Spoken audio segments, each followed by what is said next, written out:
Across the United States overnight, in multiple cities, furious protests quickly spilled over into running battles with the police.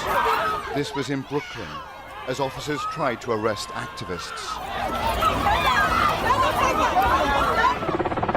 The racial turmoil sweeping America amid a pandemic has created a growing sense of crisis, with police losing control of the center of some of America's biggest cities. In Atlanta, protesters turned their fury on CNN's headquarters,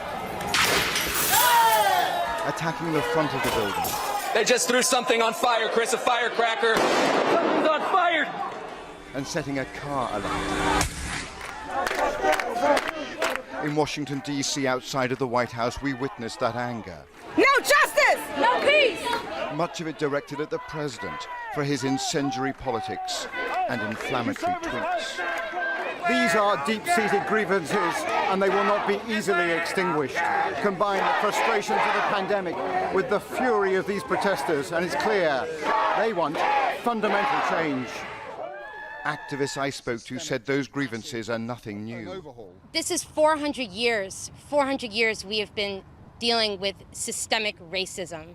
It has to be a systemic change, and it has to be made immediately. It has to be made now. Incremental change doesn't cut it. No. It's not cutting it because our population is dying. And it doesn't cut it because this is the second time a man has said, I cannot breathe. This is the second time a police officer has killed a black man, and he's screaming, pleading for his life, saying, I cannot breathe. All of this has been triggered by the death of George Floyd, the African-American man filmed being detained by police. An officer kneeling on his neck for 7 minutes. That officer, Derek Chauvin, has been charged with third-degree murder.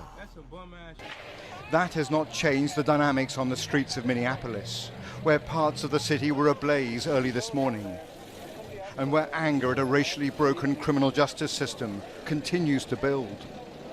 I'm getting shot!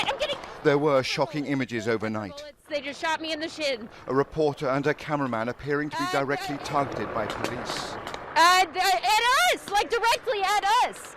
A protester being struck by an officer using his car door as a weapon. And there is no sign of this anger being successfully contained. Clear this area! You will be arrested! Tonight, again adding fuel to the fire, the president has said he wants to see mass arrests and for governors to use what he called the unlimited power of the military. Robert Moore, ITV News, Washington.